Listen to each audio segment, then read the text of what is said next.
Es un gusto estar con ustedes. El día de ayer hubo partido, pero ese es otro tema. Vamos a empezar de lleno. Y me gustaría que comenzáramos leyendo Salmos capítulo 14 del verso del 1 al 3. Salmos 14 del 1 al 3. Si traes tu Biblia, puedes abrirla.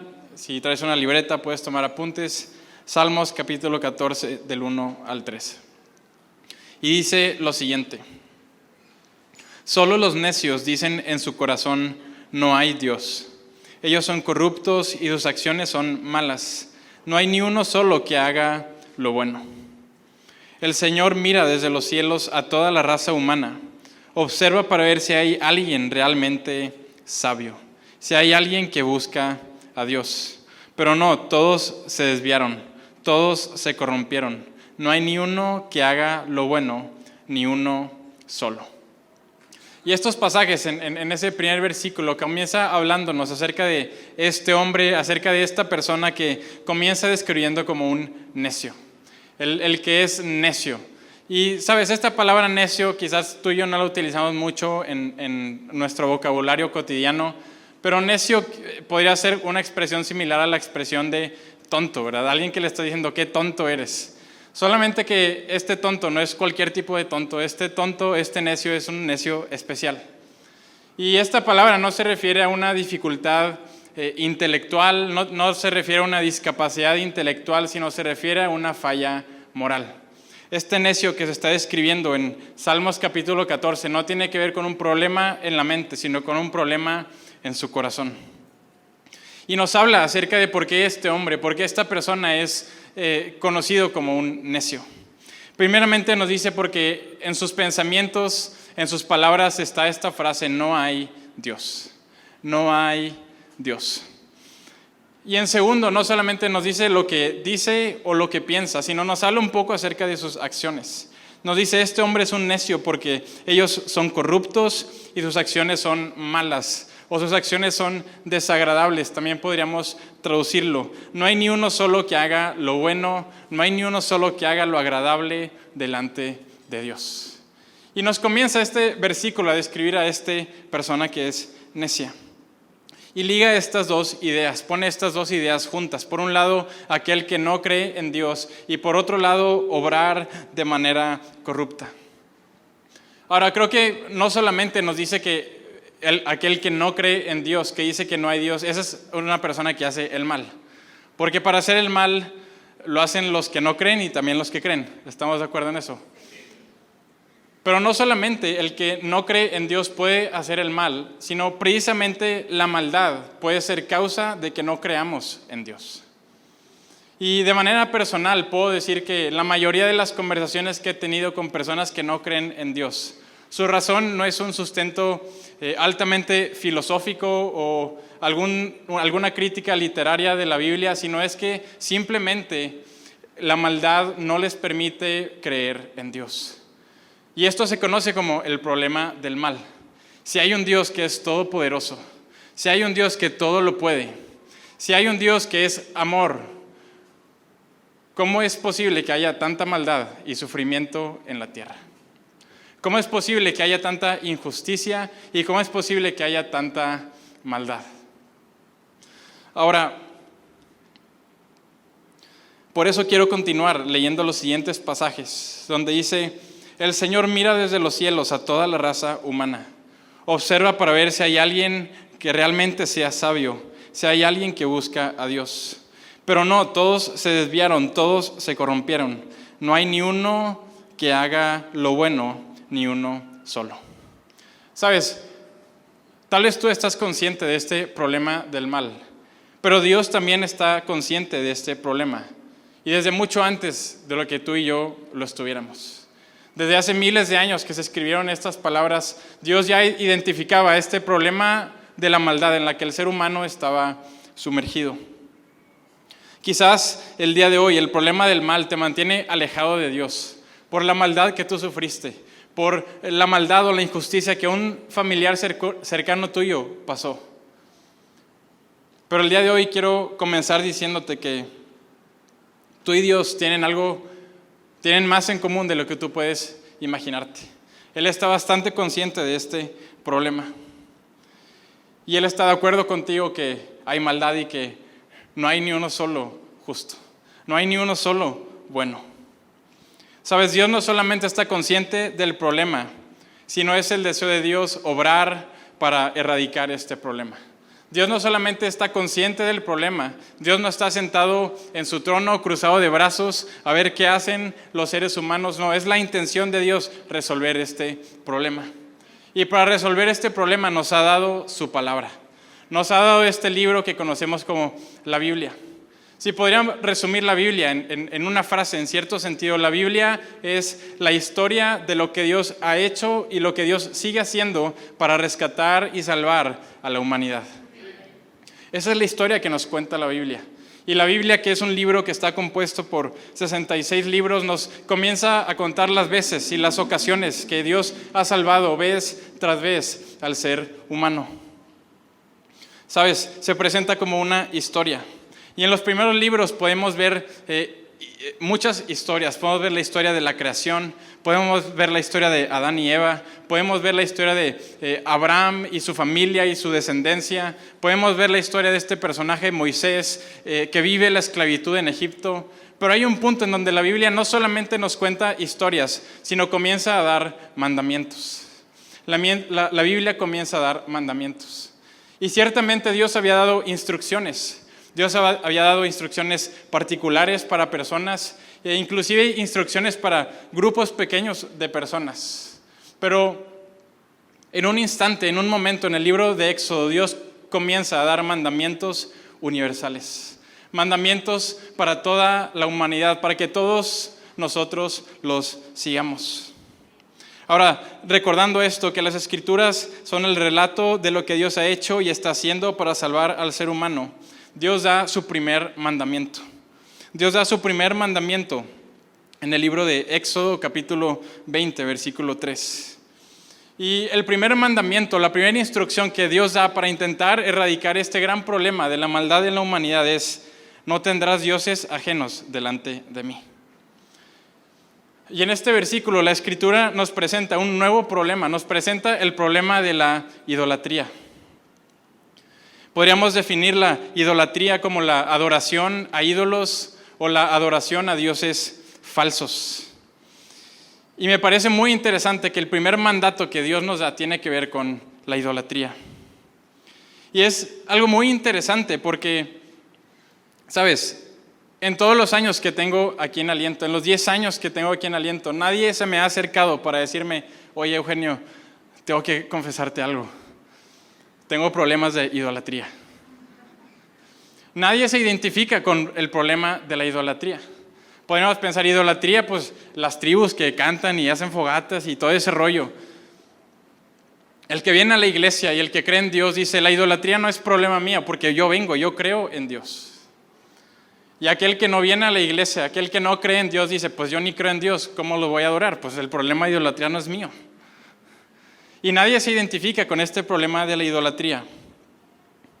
Pero, ¿sabes? Creo que el problema de la idolatría es uno que nos compete a todos y cada uno de nosotros.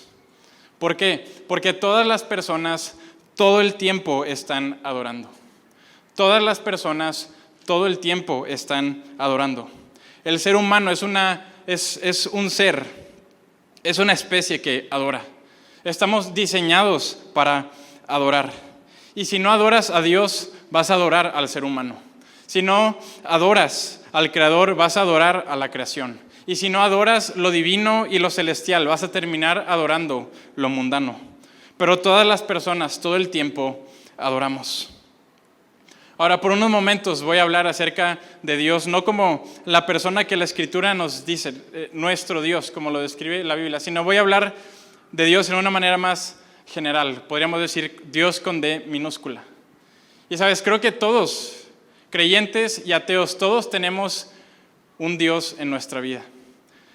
Podemos ver a Dios como una posición que existe dentro de nosotros. Es esa posición más alta, es esa posición que dicta todo lo demás, todo el resto de nuestras vidas. Todos tenemos ese lugar llamado Dios en nuestro interior. Si esto es realmente cierto y todos y cada uno de nosotros adoramos, entonces, ¿cómo puedo identificar aquello que estoy adorando? ¿Cómo puedo identificar a ese ídolo o a ese Dios que he puesto en ese lugar? Y escribí estas palabras. Dios conoce, ¿cómo puedes identificar a tu Dios? Dios conoce todas las áreas de tu vida. Dios tiene todo el conocimiento de quién eres y qué haces. Y Dios tiene todo el conocimiento de quién eres porque está en todas las áreas de tu vida. Y porque Dios está en todas las áreas de tu vida, Dios tiene el control sobre tu vida. Su relación contigo no tiene límites. Es más, Dios te marca a ti tus límites. Es ante tu Dios, cualquiera que ese sea, que tú te rindes. Quizás no en un sentido literal, quizás no te postras de rodillas, pero tu agenda y tu tiempo se rinde ante tu Dios. Eres puntual ante tu Dios. Tus finanzas se rinden ante tu Dios. Tus valores y tu toma de decisiones se rinden ante Dios. Tu atención completa, tu atención pura, tu atención sin distracciones se rinde ante Dios. Tu energía, tu buena actitud y tus esfuerzos extravagantes se rinden ante Dios.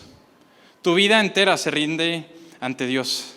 Tu vida se rinde ante Dios en lo público porque no te da pena mostrar a tu Dios, pero también es tu Dios en lo privado, cuando nadie tiene que decirte que lo hagas, porque es una convicción interna, porque es tu Dios. Sabes, tu Dios puede ser una persona, pueden ser posesiones materiales, quizás es la riqueza económica, o tal vez es algún sentimiento como la felicidad, el placer, la comodidad o la flojera.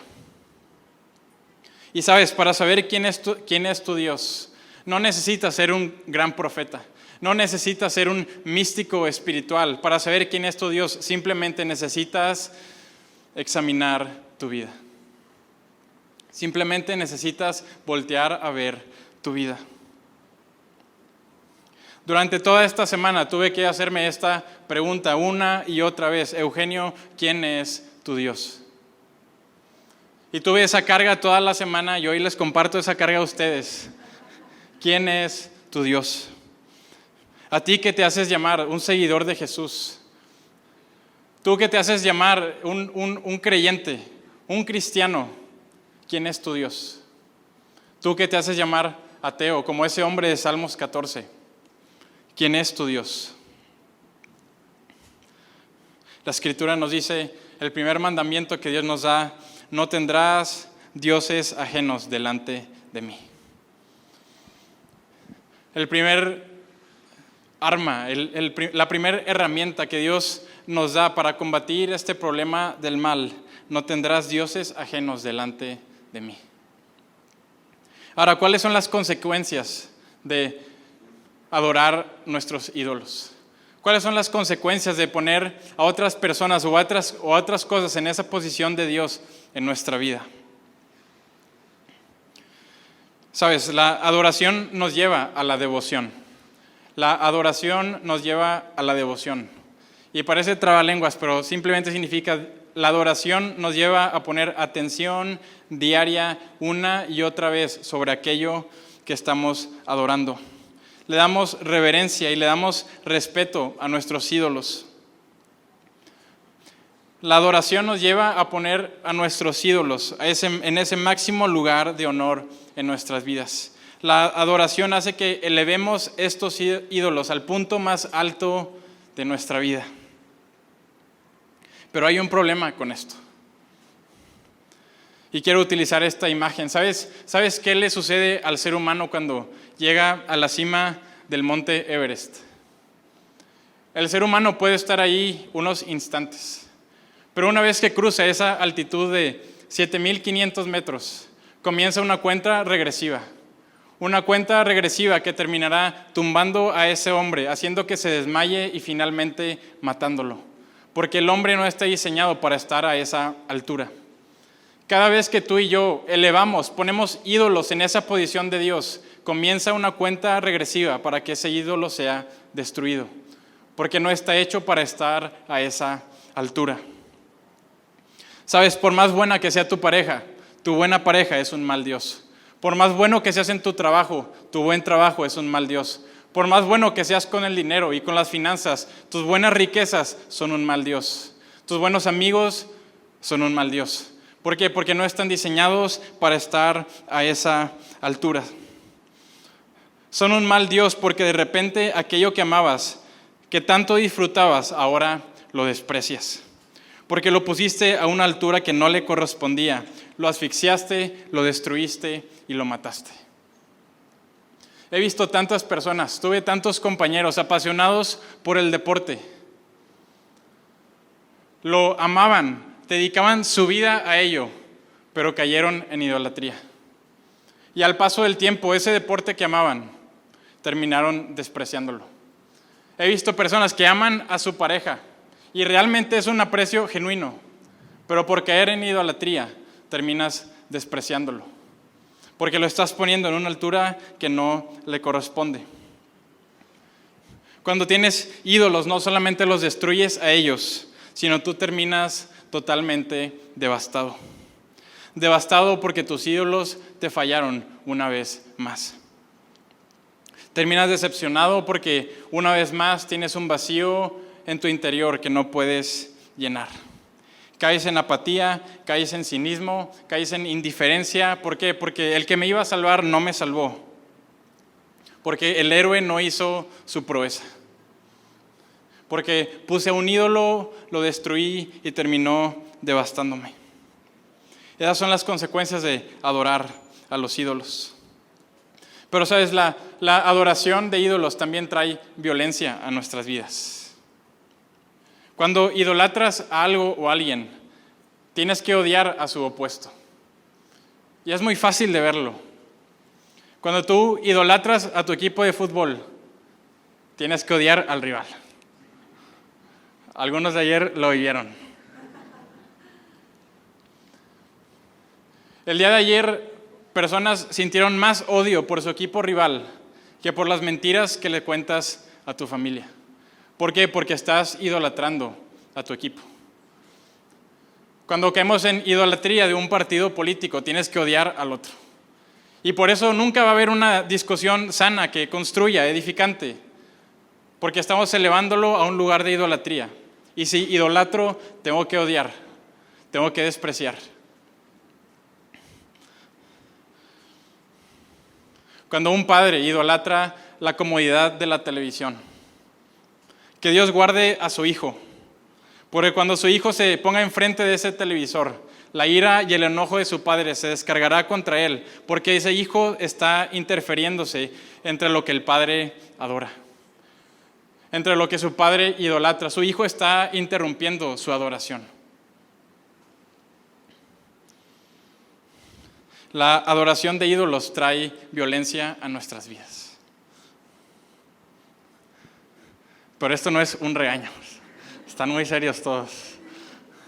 Estos solo son pensamientos que tuve esta semana y tenía que soltarlos. Si la adoración causa que elevemos aquello que estamos adorando a ese máximo lugar de honor, si la adoración, si la idolatría puede traer violencia a nuestros corazones, pero nosotros somos adoradores, entonces ¿a quién debemos adorar? La respuesta que yo te voy a dar, claro, va a ser: tienes que adorar a Dios. Porque Dios es el único que puede estar en esa posición y no ser destruido. Dios es el único que puede estar en esa posición tan elevada y no ser destruido. Me encanta esta idea que algún hombre sabio compartió hace muchos años. Y dijo: Dios es aquello más grande que puedes imaginar. Dios es aquello más grande que tu mente puede concebir. Y si puedes imaginar algo más grande, entonces ese es Dios. Y si hay algo más fuerte, entonces ese es Dios. Y si hay algo más sabio y más justo y más amoroso y más misericordioso, entonces ese es Dios. ¿A quién debemos adorar? Debemos adorar a Dios. Pero tú tal vez tienes problemas creyendo en Dios. Tal vez tú eres como ese hombre de Salmos 14 que se rehúsa a creer en Dios. Entonces yo te diría, si no puedes adorar a Dios en estos momentos, te diría: adora a la persona más grande que conozcas. Adora a aquel que es más grande. Y yo te diría, no hay nadie más grande que el hombre Cristo Jesús. No hay nadie más grande que la persona de Jesús de Nazaret. No hay nadie más grande que ese hombre que dio su vida por sus amigos. No hay nadie más grande que ese hombre que decidió amar al prójimo, pero también al enemigo. No hay nadie más grande que ese Jesús que decidió no tomar posiciones para sí mismo, sino dedicar su vida a compartir un mensaje de amor y de misericordia, un mensaje de salvación. No hay nadie más grande que Jesús, porque Jesús dedicó su vida a adorar a Dios, porque Jesús no adoró lo mundano, Jesús adoró a Dios. Y eso lo convierte en el más grande. ¿Por qué? Vamos a ver por qué. Me gusta su curiosidad. Porque adorar también tiene que ver con un profundo amor. Adorar tiene que ver con un profundo amor. El día de hoy yo puedo decir que amo a mi papá. Y con toda confianza puedo decirlo, y si le preguntan sé que va a decir que sí, sin que le haya pagado antes. Y puedo decir que cuando yo era un niño también amaba a mi papá. Y puedo recordar cuando yo era un niño pequeño y mi papá en ese entonces trabajaba como director comercial de una empresa. Ahora yo a mis 8 años no entendía eso. Intenta explicarle a un niño de 8 años qué hace un director comercial y probablemente vas a fallar. A menos de que tu hijo sea un genio y yo era el papanatas de la historia. Yo era el necio. Pero yo no entendía muchas cosas. Yo no entendía por qué mi papá iba a la oficina, por qué tenía que ir tantos días, por qué tenía que responder tantos correos, por qué tenía que salir de viaje, por qué tenía que atender a tantas personas. Pero yo lo amaba. Y porque yo lo amaba, yo quería ser como él.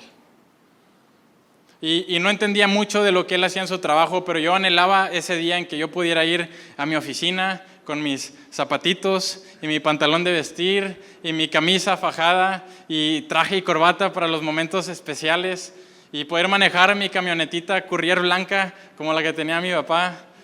Y yo quería ser como él porque yo lo amaba. Yo no entendía mucho de lo que sucedía en la iglesia, pero yo lo veía sirviendo. Yo lo veía tocando el saxofón en el equipo de alabanza. Y yo no entendía pues, la mitad de lo que pasaba, o menos. Pero yo quería ser como él. Y el día de hoy puedo decir que me parezco a mi papá. Y no solamente por una cuestión de carácter o por una cuestión física, porque me faltaron crecer varios centímetros. No los quiso compartir. Pero puedo decir que me parezco a mi papá en sus acciones. Me parezco a él en sus acciones. Porque el amor te transforma. El amor te transforma.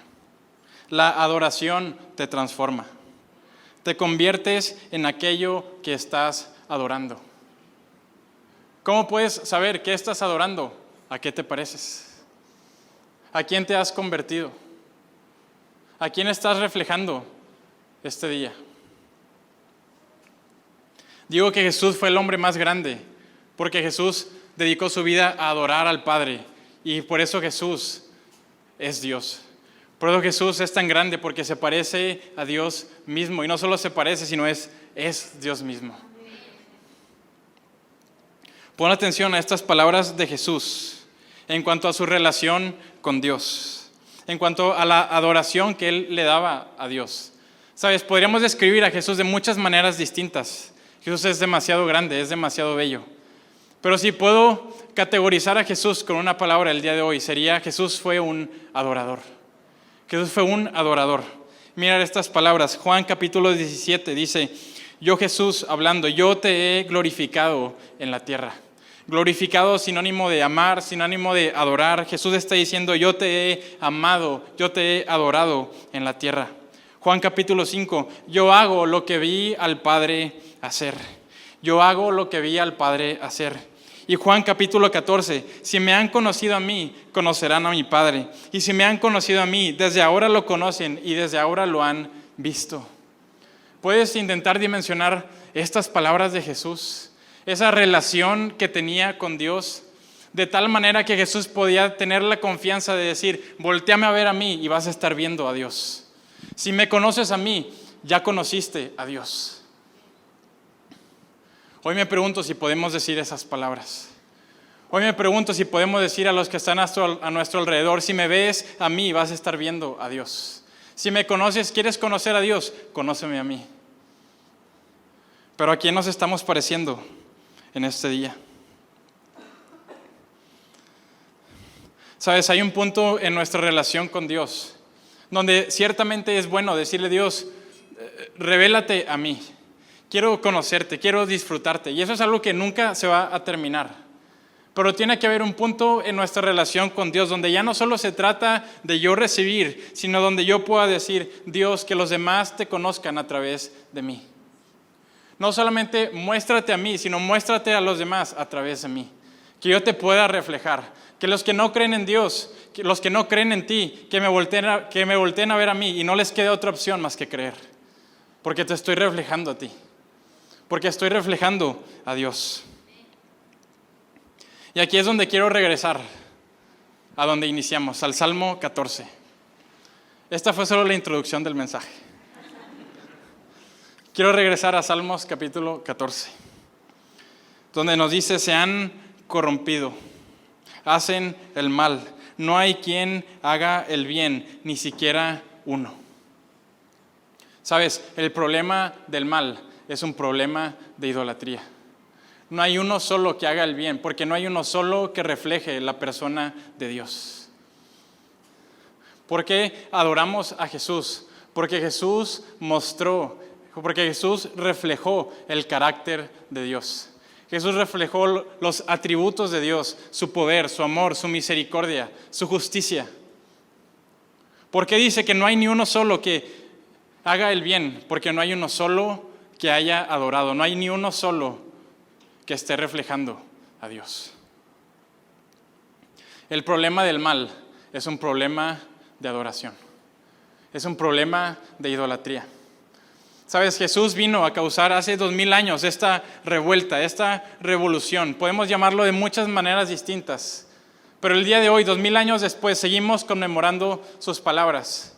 Y Jesús no vino y no estableció un ejército, no convocó personas con armas, no convocó políticos. Jesús convocó adoradores. Dice la Escritura: es mi deseo que sean una nación de sacerdotes. ¿Qué significa ser un sacerdote? Cuando vemos la Biblia, el sacerdote era el que adoraba. El sacerdote era aquel que tenía el gran privilegio de personalmente ir y adorar a Dios. Y ese es el llamado que tú y yo tenemos, el de ser adoradores de Dios. Dios nos ha dado ese gran privilegio de personalmente poder ir a su presencia y amarlo y adorarlo, de darle la gloria. ¿Qué significa gloria? Gloria significa peso. ¿Qué es lo que pesa en tu vida? ¿Qué es lo que pesa en tus decisiones? Por eso Dios es digno de toda la gloria. Ahora, ¿cómo se ve la adoración correcta? Si somos adoradores, si vamos a estar continuamente adorando, ¿cómo deberíamos de hacerlo? Podemos ir a Hebreos capítulo 13, versículo 15 y 16. Y la Escritura nos dice lo siguiente: así que por medio de Él ofrezcamos siempre a Dios sacrificio de alabanza, es decir, fruto de labios que confiesan su nombre. No se olviden de hacer el bien y de compartir lo que tienen, porque tales sacrificios agradan a Dios. Lo primero que nos dice es: ofrezcamos siempre a Dios sacrificio. ¿Cuándo? Siempre. ¿Cuándo? Siempre. ¿Por qué? Porque siempre estamos adorando. Y en el momento en que dejas de adorar a Dios, comienzas a adorar a tus ídolos. En el momento en que dejas de adorar a Dios, comienzas a adorar algo más. Por eso nos dice: la adoración tiene que ser siempre. Tiene que ser continua. La adoración no es algo que comienza y que termina. La adoración es perpetua. La adoración es siempre. ¿Cómo más debe ser la adoración? Dice, debe ser de fruto de labios. Esta es una manera muy poética de decir: vas a adorar a Dios con tus palabras, a través de tus oraciones, a través de lo que tú digas y hables, a través de lo que tú cantas. ¿Por qué comenzamos todas las reuniones adorando a Dios cantando? Porque queremos que cumplas estos pasajes. Porque queremos llevarte, queremos ayudarte, queremos inspirarte a que puedas adorar a Dios con tu boca. Y si no te salen las palabras y si cantas bien gacho como yo, pues hay más personas para que se disimule tu voz ahí.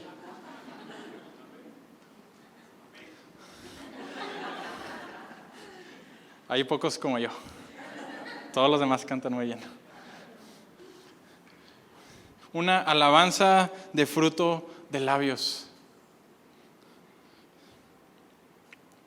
¿Acaso nuestras palabras honran a Dios? ¿Acaso durante el tiempo de alabanza de esta reunión que dura menos de hora y media, acaso estamos honrando a Dios? Pero dice también, no se olviden de hacer el bien. Adoramos haciendo el bien en todo momento y en todo lugar. La adoración y la alabanza a Dios no solamente se trata de tus labios hacia afuera, sino es tus acciones que haces todos los días, en todo momento, en todo lugar. Y las Escrituras nos llevan que con el bien, con nuestras acciones debemos de adorar a Dios. Ahora tú podrías decir, pero tenemos necesidades. No puedo estar adorando a Dios todo el tiempo. Tengo que comer, tengo que salir a trabajar, tengo que relacionarme con personas. Soy un ser humano, todavía voy al baño. ¿Cómo voy a adorar a Dios en todo tiempo si tengo necesidades que cumplir? Pues si Dios nos ha dado necesidades, pero Dios también nos lleva a adorar siempre. Eso significa que podemos cumplir esas necesidades adorando a Dios. Pero también significa que podemos cumplir esas necesidades sin estar adorando a Dios.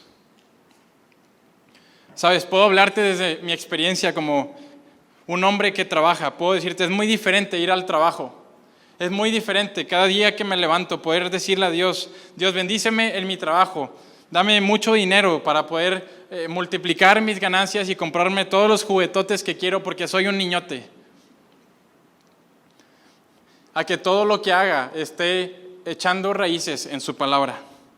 A poder declarar las palabras de Dios de la Escritura que dice, los perezosos ambicionan mucho y obtienen poco, pero los que trabajan con esmero prosperarán. Dios, permíteme el día de hoy poder ser ese hombre que trabaja con esmero.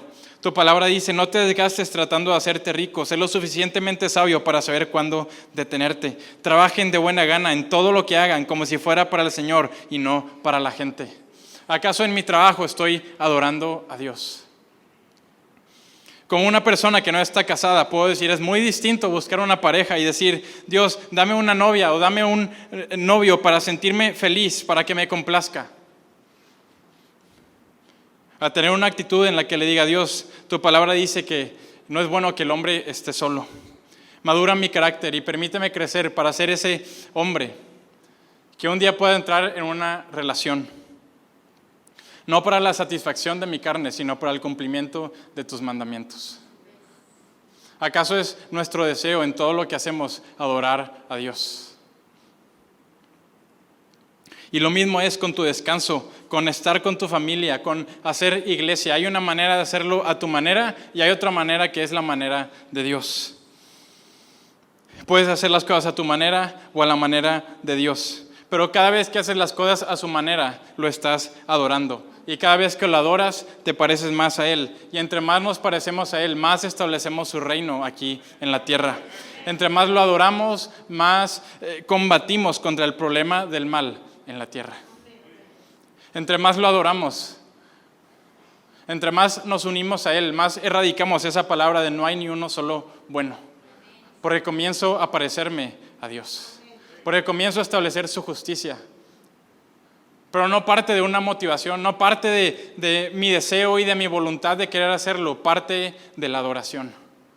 El punto de partida es a quién estás adorando. Ahora tú puedes decirme, adorar cuesta. Y tienes toda la razón. Adorar es un sacrificio. Hebreos mismo lo dice en el pasaje que acabamos de leer. Tales sacrificios agradan a Dios. Me estás diciendo que venir a la iglesia, que creer en Dios es necesario, pero eso cuesta. Eso cuesta. Y tienes toda la razón. Pero sabes, no importa a quién o a qué pongas en esa posición de Dios, tus ídolos te van a pedir también sacrificios. La gran y la enorme diferencia es que tu ídolo, que se le está acabando el tiempo porque está a punto de ser destruido y está a punto de morir, tu ídolo que tiene una cuenta regresiva te dice: disfrútame hoy sacrificando tu futuro. Disfrútame hoy, disfruta tu carne hoy sacrificando tu futuro. Disfruta los placeres de la vida hoy sacrificando tu futuro, sacrificando tu familia, sacrificando tu futuro matrimonio, sacrificando tu futura carrera profesional. Disfrútame hoy sacrificando el futuro. Pero el Dios que es eterno, el Dios que no tiene prisa, ese Dios te dice: sacrifica tu carne el día de hoy para que me disfrutes por toda la eternidad.